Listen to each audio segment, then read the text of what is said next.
to Monumental Moments, where we live to multiply His movement. I'm Melissa Machenbacher, and this is a place we passionately pursue and proclaim Jesus. Today's Monumental Moment on the Fuel for the Harvest podcast is titled, Keep Calm and Pedal On. I planned another date night for my husband and I. I decided to change things up and make a reservation through our gym app for a cycle class together, something to get out of the house and get us out of our chairs. I reserved bikes number 19 and 20 side by side. Then I texted Scott, date night tonight at 5:30. We have a cycle class together. I wish I could have seen his face when he read that text. We arrived at a class a few minutes early and to get Scott up and to get him settled for the first time in his first ever cycle class. We adjusted our seats and we hopped on the bikes to begin our warm-ups. With a room full of cyclists, the lights dimmed, the music started blaring, and the blood started pumping. We couldn't help but notice on the large wall-to-wall screen at the front of the class our first names in the Jumbotron-sized font next to our corresponding bike numbers that I reserved when registering for the class. As we got a couple initial miles under our belt, I was feeling pretty good and looking strong on screen. And I noticed my husband trying harder and harder to pick up his pace. Watts, resistance, intensity, all while trying to look at me and the screen simultaneously, kind of for that reassurance that he was going to catch up with those of us that were already hitting our red zone. Then it dawned on me. Worried about getting my husband set up on his bike for the very first time and showing him the ropes, I didn't even think to put on him and put us on corresponding bike numbers from the app, which I had registered earlier. We just hopped on bikes. I was on Scott's bike and he was on mine. His name and bike number up on the screen had the wrong rider on the bike. Surprise! It was me. I was riding his bike.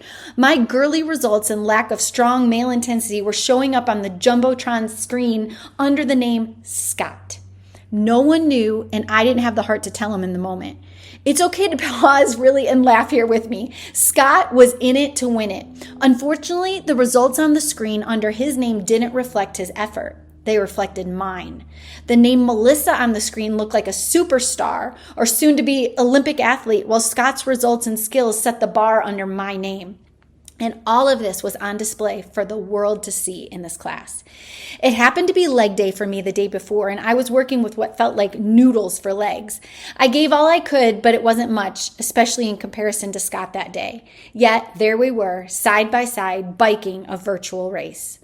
While battling hard to not stop to get to this top of this huge incline and intense resistance, I realized that though it was a virtual race, this happens daily in our lives as we all run our own race for God.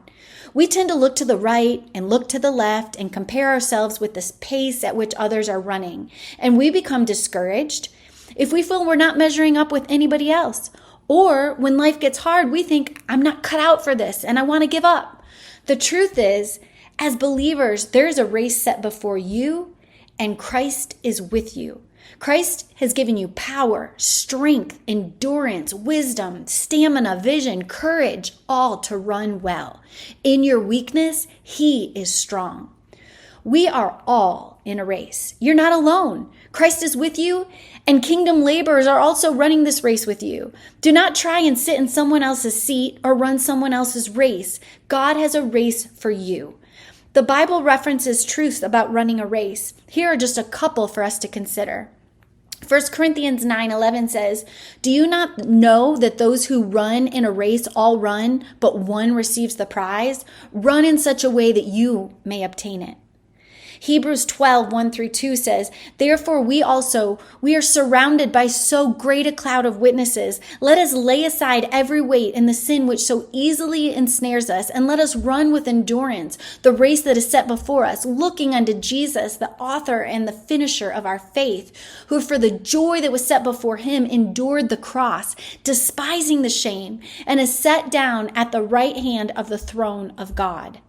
Now is a great time to look closely at the race you are in. Are you on course? Are you strong? Are you giving your all? Or are you coasting and on autopilot? Are you running to obtain His prize? Are you running with endurance, looking unto Jesus? Do you see Jesus' strength in your weakness? Course correct if you need to. Pick up the pace when you can.